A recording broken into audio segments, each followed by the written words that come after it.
Estamos apresentando o programa Por Dentro da Lei. Apresentação: Dr. Carlos Eduardo Mattioli. Oferecimento: Funerária Luto Santa Rita. Com você nos momentos mais difíceis. E Stork, produtos de qualidade. Eu sou juiz de Direito da Vara da Família e Juventude. Meu nome é Carlos Mattioli, sou também coordenador do Sejusc. Convite do Canal 4, estamos falando de várias temáticas ligadas à lei, à legislação. Hoje, particularmente, falando de uma área que atendemos na Vara da Infância e Juventude, que é a área infracional. A área infracional é basicamente o adolescente infrator, ou seja, o adolescente que pratica ato infracional, que nada mais é do que um crime, um delito.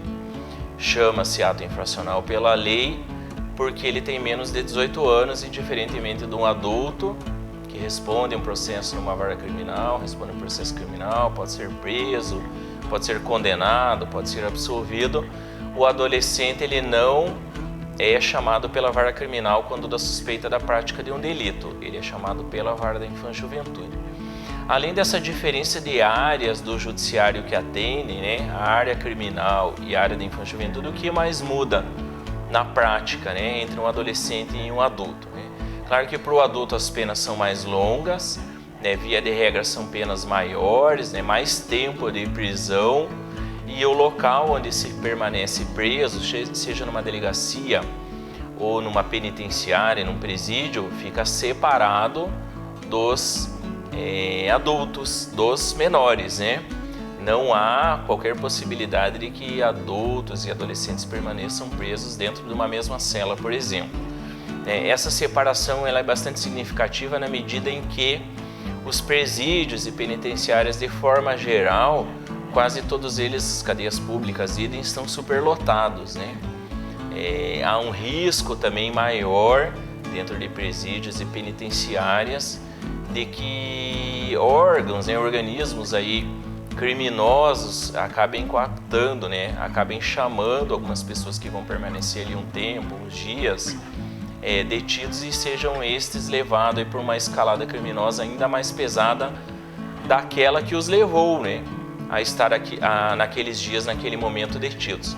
Esse tipo de criminalidade organizada e por meio de comandos e por aí vai, não tem tanto acesso, ou quase não tem acesso, eu diria, nos sistemas de cumprimento de medida socioeducativa, que são os lugares onde ficam presos os adolescentes. Então, essa é uma primeira, digamos assim, vantagem.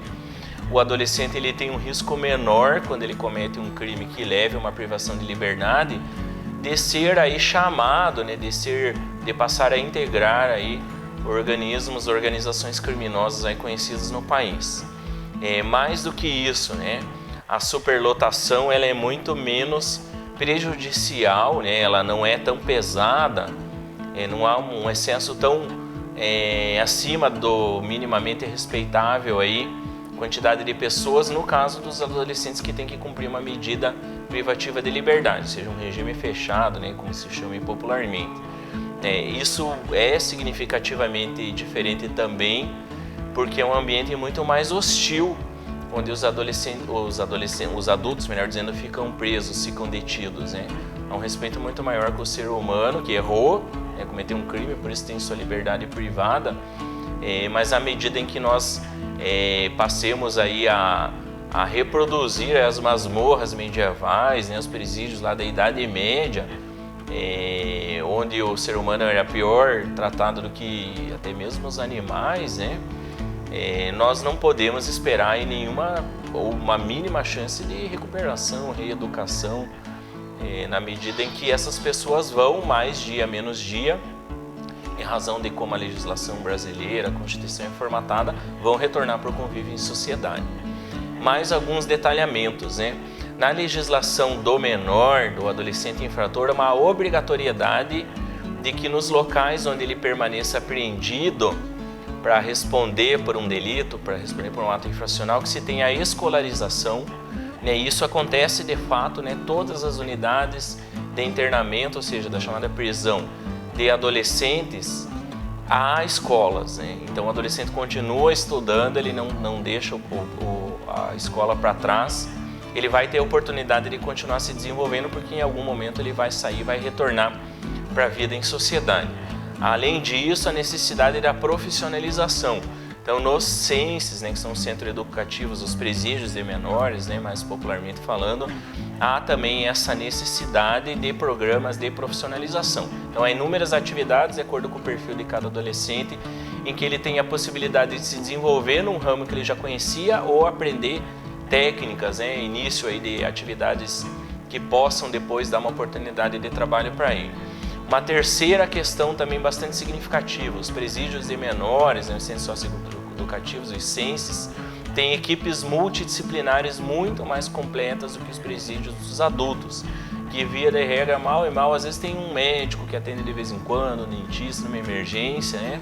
Dificilmente nós temos ali corpo multidisciplinar com psicólogos, assistentes sociais e por aí vai, e isso é profundamente há um poder de transformação, né, transformante, no sentido de possibilitar também que as causas do que levaram, né, aquele adolescente a entrar no mundo da criminalidade, né, e as demandas particulares que ele precisa para sair dessa esfera criminosa que ele estava entrando, serem trabalhadas com esses profissionais de equipe multidisciplinar.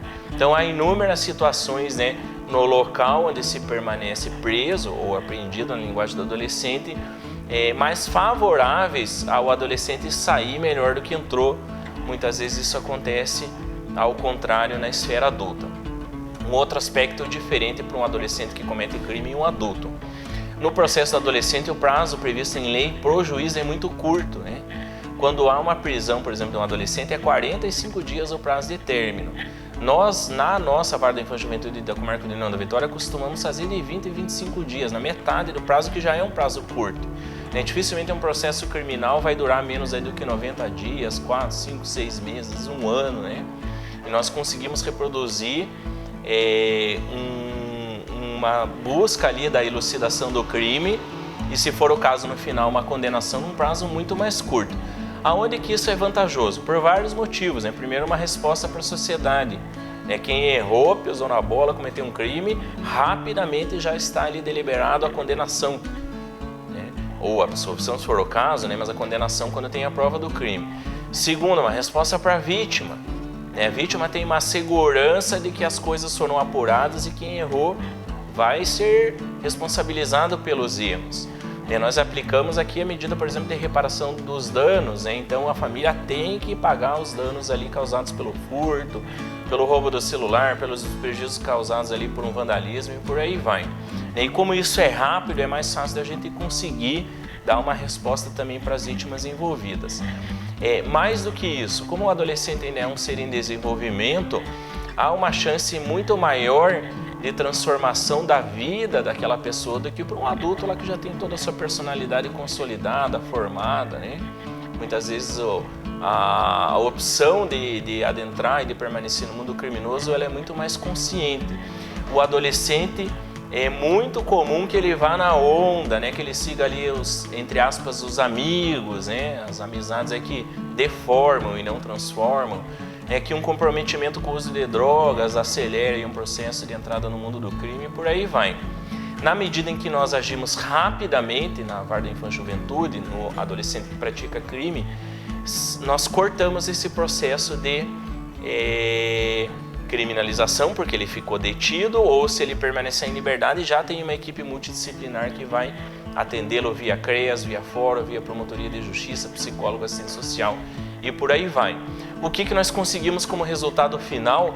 Muita gente sai do mundo do crime, muita gente volta a estudar, muita gente vai buscar um emprego, constitui uma família e deixa os erros para trás, aprende efetivamente com os erros, né?